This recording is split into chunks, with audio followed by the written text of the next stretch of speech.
अच्छा जी। तो हमारी लद्दाख साइकिल यात्रा का आज चौथा भाग आप देख रहे हो। तो अगर आपने पहले के 3 भाग नहीं देखे हो तो भी देख लेना, आराम से देख लेना, कोई जल्दी नहीं है। तो आज हम आपको लेके चलते हैं अगले भाग पे। तो अभी तक आपने देखा कि मैं मनाली से साइकिलिंग शुरू करी और 3 दिन में पहुंच गया गोंदला। गोंदला है लाहौल स्पीति जिले में, केलोंग के पास। आज थी 8 जून 2013। ये हमारे 2013 की यात्रा है। और आपको पता ही है कि उस टाइम मैं वीडियो नहीं बनाया करता था, केवल फोटो खींचा करता था। तो आजकल 2020 में हमारी यात्राएं नहीं हो रही है, तो हम पुरानी यात्राओं को याद कर रहे हैं। तो चलिए ठीक है। आज सुबह मैं और सचिन आपको याद होगा, वो मुंबई वाला मुझे वहाँ पे मिला था मढ़ी में। तो पिछले कल हमने एक साथ ही यात्रा करी थी।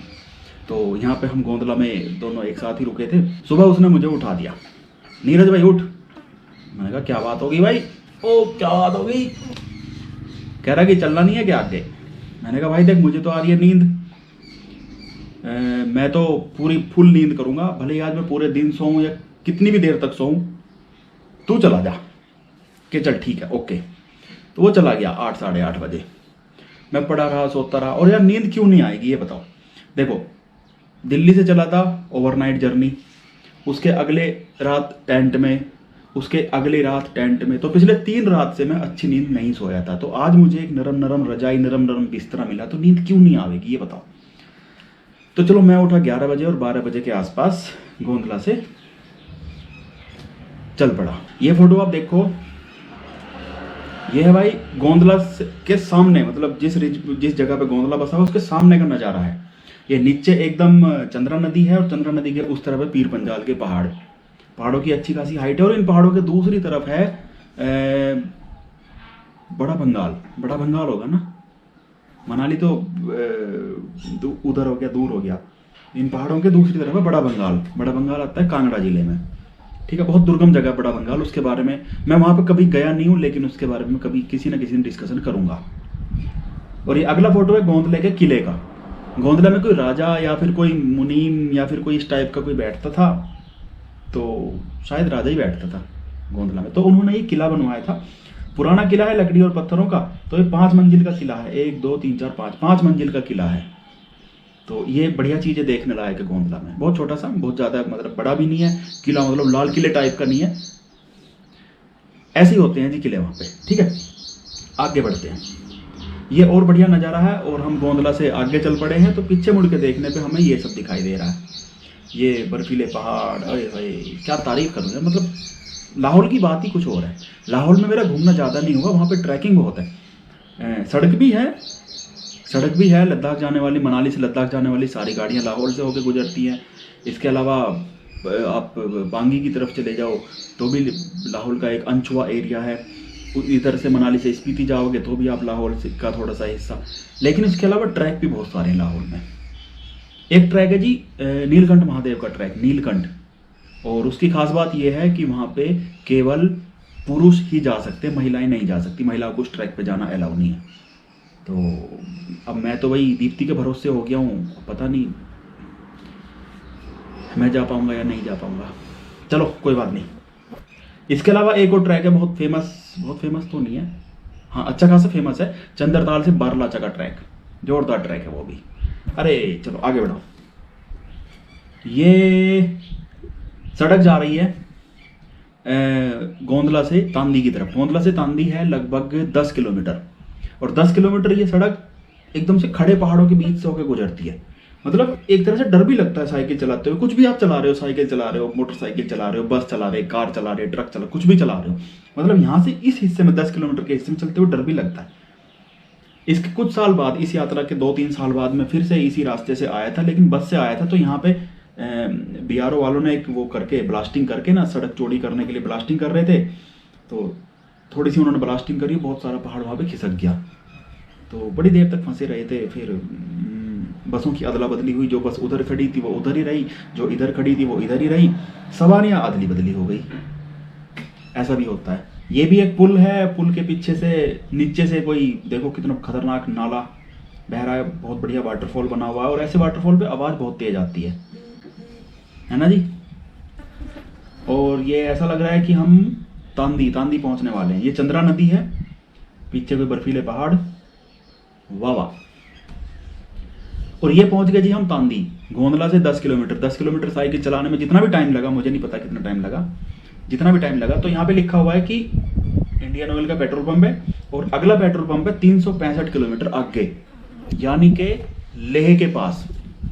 तो ये डिस्टेंस बाइक से जाने वालों के लिए, कार से जाने वालों के लिए बहुत मायने रखती है। तो इस पेट्रोल पंप से, तांदी के इस पेट्रोल पंप से सभी लोग, लद्दाख जाने वाले सभी लोग पेट्रोल भरवाते हैं। बड़ा फेमस पेट्रोल पंप है तांदी का। और ये जो बोर्ड लगा हुआ है ये भी बहुत फेमस है, सेल्फी पॉइंट है एक तरह से। इसके सामने खड़े हो गए कि जी अगला पेट्रोल पंप है 365 किलोमीटर के बाद। और ये देख लो भाई, तांदी का पुल है, पुल बना हुआ है भागा नदी पे। अभी तक हम आ रहे थे चंद्रा नदी के साथ साथ। तांदी में इधर से आगे मिल जाती है भागा नदी, और दोनों मिलके, चंद्रा और भागा दोनों मिलके बनती है चंद्रभागा नदी। और फिर वो आगे आगे आगे चली जाती है, और जैसे ही वो चंद्रभागा नदी जम्मू कश्मीर में एंट्री करती है, वहां पे इसका नाम हो जाता है चिनाब। अब चिनाब नदी आके झेलम में मिलती है, झेलम नदी आके सिंधु में मिलती है, सिंधु नदी आगे अरब सागर में मिल जाती है। तो ये कहानी है यहाँ की। क्योंकि चंद्रा घाटी छोड़ के अब हम भागा घाटी में चलेंगे। अभी तक हम फ्लो के साथ साथ आ रहे थे, अब हम फ्लो के अपोजिट जाएंगे, यानी कि अभी तक हम ढलान पे आ रहे थे, अब हम जाएंगे ऊपर की तरफ। ये हम खड़े हुए हैं पुल पे, उसी पुल पे, भागा नदी के पुल पे, और वो सामने लेफ्ट की तरफ से आ रही है चंद्रा नदी, और हमारे नीचे से जा रही है भागा नदी। और यहाँ पे जैसे ही दोनों नदियां मिलती हैं, इनका नाम पड़ जाता है चंद्रभागा, और ये राइट की तरफ चली जाती हैं। और ये तांदी से दूरियां लिखी हुई है, welcome to 70 RCC road construction company, ये BRO की कोई कंपनी है। तांदी 0, उदयपुर 46 मतलब लेफ्ट में। उदयपुर ये राजस्थान वाला उदयपुर नहीं है, एक उदयपुर हमारे लाहौर में भी है, हिमाचल में फेमस है उदयपुर। और त्रिलोकी नाथ का जो शिव मंदिर बड़ा फेमस है। और अगर सीधे जाओगे तो केलोंग 7 किलोमीटर है, Stingri 13 kilometre, Jispa 30 kilometre, Darcha 37 kilometre, Zingzingbar 67 kilometre, Baralacha 82 kilometre, Killing Sarai 94 kilometre, Sarchu 116 kilometre, और लेह है 372 किलोमीटर तांदी से। आगे बढ़ो जी, तांदी से देखो 7 किलोमीटर है केलोंग। तो वो हमें केलोंग सिटी की इमारतें दिख रही हैं, और उन इमारतों के पीछे दूसरे पहाड़ दिख रहे हैं। उन पहाड़ों के नाम हैं घेपनगढ़ है, इनमें से पता नहीं कौन कौन है, दो तो कोई जानकार लोग ही बताएगा। मैं तरुण गोयल को पढ़ता हूँ तो वो नाम लेते रहते हैं लाहौर के पहाड़ों के नाम। तो घेपन का नाम कई बार लेते हैं, पता नहीं इनमें से ये घेपन या फिर कोई और है। ये देखो कोई किसी लोकल नाले पे, लोकल नाला है, इतना बड़ा, इतना तेज फ्लो है इसका, कोई पुल बना हुआ है। और ये लिखा हुआ है तांदी 5 किलोमीटर, यानी कि मैं तांदी से 5 किलोमीटर आगे आ गया हूँ, और 2 किलोमीटर अभी केलोंग बचा हुआ है। इस तरह की सड़कें हैं, लैंडस्लाइड वाला एरिया है, थोड़ी सी बारिश होते ही यहाँ पे लैंडस्लाइड हो जाती है। वो जा रही है हिमाचल रोडवेज की एक बस, कहाँ जा रही है? केलोंग जा रही है वो। मतलब ये नाले का ही थोड़ा सा चक्कर काट के आना पड़ता है, अंदर जाके फिर पुल पार करके दूसरी तरफ से इधर आना पड़ता है। तो वो बस जा रही है मनाली से केलोंग जा रही होगी। ये है जी केलोंग का एंट्री गेट। केलोंग जो है लाहौल स्पीति जिले का हेडक्वार्टर है केलोंग। ये है जी केलोंग सिटी। यहाँ पे एक अच्छा खासा बस अड्डा है, बहुत सारे होटल हैं, बहुत सारी लोग यहाँ पे रहते हैं। पीछे कोई पहाड़ दिख रहा है, ये लिखा हुआ है केलोंग, और वो सहायक अभियंता, तो ये केलोंग ही हुआ। ये भी कोई केलोंग है। ये क्या लिखा हुआ है? 100 दिवस मिले रोजगार, हर निर्धन का हो उद्धार। भाई वाह, ये भी केलोंग का ही नज़ारा हुआ। और केलोंग में देखो अभी तक सचिन बहुत आगे चला गया था, हम शायद तांदी तक एक साथ थे, उसके बाद फिर सचिन आगे चला गया, और जैसे ही चढ़ाई शुरू हुई मैं भाई पिछड़ गया। तो हम में ये डील थी, मुझ में और सचिन में, कि हम एक दूसरे को किसी भी तरह फोर्स नहीं करेंगे, क्योंकि हम दोनों अलग अलग चले थे और बाई चांस हम रास्ते में मिल गए। इस वजह से हम एक दूसरे से मिलने की वजह से हम अपना प्रोग्राम, अपना शेड्यूल, अपनी स्टेमिना बिगाड़ेंगे नहीं। तो जिसका जो हिसाब किताब है वो उसी हिसाब किताब से चलेगा। सचिन का तेज स्पीड थी, वो सचिन तेज चला गया, मेरी धीरे धीरे स्पीड थी, मैं धीरे धीरे चला। तो अभी मैं फिर केलोंग से आगे चल पड़ा, शाम के 4 साढ़े 4 बजे केलोंग मैंने पार कर लिया था। आज के तो देखो यही फोटो थे। तो मैं जल्दी जल्दी एक स्टोरी और बता दूं।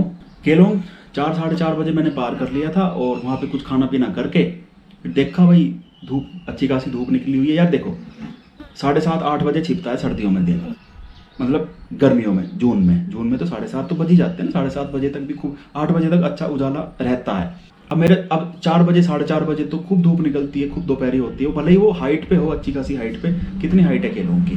3300 3200 3300 मीटर होगी। केलोंग की हाइट है जी 3100 मीटर। तो 3100 मीटर की हाइट पे नेचुरली एक ठंडक तो होती है, लेकिन उस हाइट पे धूप, सीधी धूप पड़ने की वजह से, कोई पोल्यूशन ना होने की वजह से तेज धूप पड़ती है, वो आपकी स्किन को जला देती है। मेरी भी उसने स्किन बहुत बुरी तरह से जला दी। आपको पता होगा कि मैं हाफ पैंट में चल पड़ा और टी शर्ट में चल पड़ा, तो मेरे ये सब और ये सब घुटनों में सब जल गया, है ना। तो पहले तो बहुत जलन हुई, मैं सोच रहा यार ये जलन क्यों हो रही है, जलन क्यों हो रही है। फिर पता चला ओहो, तो फिर मैंने फिर फुल बाजू के पहनने शुरू करे। अब हुआ ये कि मेरे एक जोड़ी कपड़े पूरी ट्रिप के लिए बेकार हो गए। मैं उन एक जोड़ी कपड़ों को, हाफ पैंट को और टी शर्ट को बिल्कुल भी नहीं पहन सकता था पूरी ट्रिप में। तो अगर मुझे इस बात का पहले अंदाजा होता तो मैं उनको लेके ना आता, पूरी बाजू के लेके आता। तो ये कहानी थी। तो सचिन आगे चला गया और मैं सोच रहा केलोंग में बैठ के शाम को 4:30 बजे के आसपास कि यार आगे चलूँ या नहीं चलूँ, आगे पता नहीं कितनी दूर है।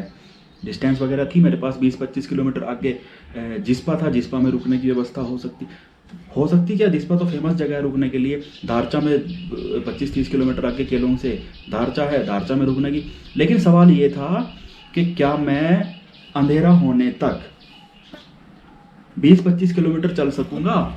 चढ़ाई पे मेरा जो दम निकल रहा था चढ़ाई पे।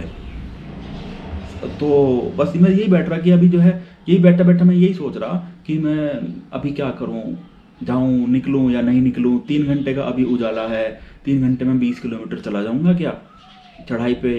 तो फिर भी मैंने सोचा कि चलो चलते हैं, कहीं ना कहीं कुछ ना कुछ तो व्यवस्था मिल ही जाएगी। अगर दारचा नहीं भी पहुंचेंगे कुछ ना कुछ व्यवस्था हो जाएगी रास्ते में। और टेंट था मेरे पास, कुछ भी नहीं होगा तो टेंट तो लगेगा ही। तो खैर फिर भी चलता रहा और अंधेरे में 9 बजे के आसपास मैं एक गांव में पहुंचा। गांव का नाम था गेमूर। तो गेमूर में एक जगह क्रिकेट का, मतलब टीवी में एक जगह क्रिकेट का मैच चल रहा था। छोटा सा ढाबा था, ढाबे में गया मैं कहा भाई कमरा वमरा मिल जाएगा क्या। कि हाँ जी कमरा तो मिल जाएगा। मैं कहा कितने का है। कि जी 50 रुपये का। मुझे यकीन ही नहीं हुआ अपने कानों में, 50 रुपये का।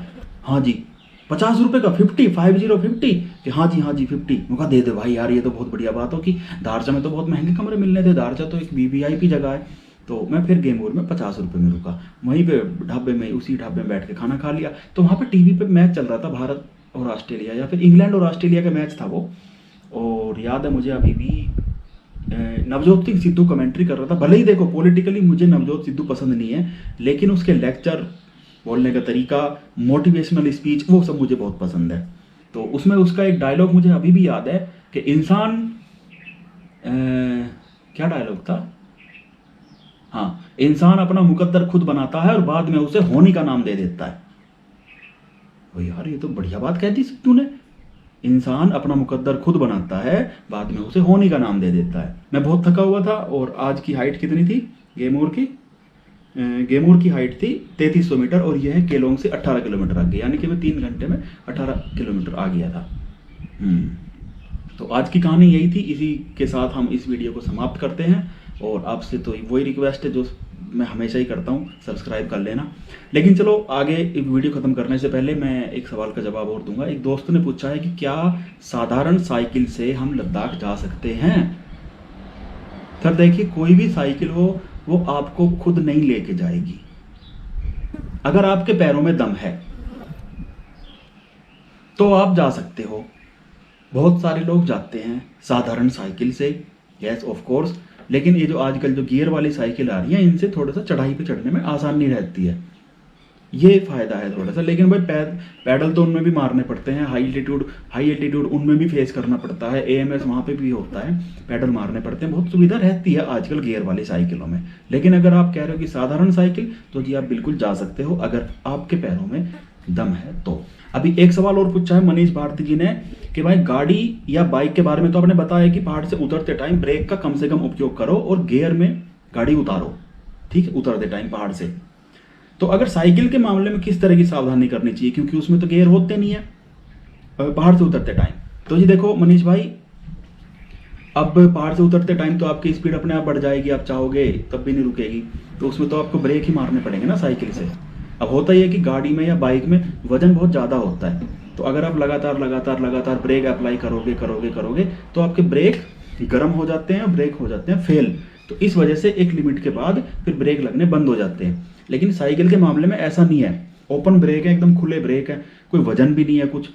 तो और अगर मान लो चलो फेल हो भी गए, गर्म होके या लगने बंद हो गए, मैकेनिकल ब्रेक होते हैं, लगने भी अगर बंद हो गए तो रुक जाओ आप, ऐसे ही पैर नीचे टेक के, स्पीड भी कुछ ज़्यादा नहीं होती है, टेक रुक जाओ थोड़ी देर अपना ब्रेक को ठंडे तो यार, साइकिल के तो छोटे छोटे से ब्रेक होते हैं, तो एडजस्ट कर लो उन्हें, अगर ब्रेक फेल हो रहे हैं, कम लग रहे हैं, बैठ के एडजस्ट कर लो, तो उसमें तो आपको ब्रेक से ही चलना पड़ेगा, उसमें तो कोई ऑप्शन ही नहीं है। तो ये 2 सवाल आए थे, दोनों के जवाब हमने दे दिए। अगर आपके मन में भी कोई ऐसा सवाल चल रहा हो तो बताना। अगली वीडियो में हम आपको और आगे की यात्रा कराएंगे, हम आपको दारचा दिखाएंगे, हम आपको जिंजिंगबार दिखाएंगे, और हम आपको कुछ वाटर क्रॉसिंग जो मनाली लद्दाख हाईवे की जो फेमस, बदनाम, प्रसिद्ध, सुप्रसिद्ध, कुप्रसिद्ध वाटर क्रॉसिंग है, उनके बारे में बताएंगे। चलो ठीक है, बाय बाय।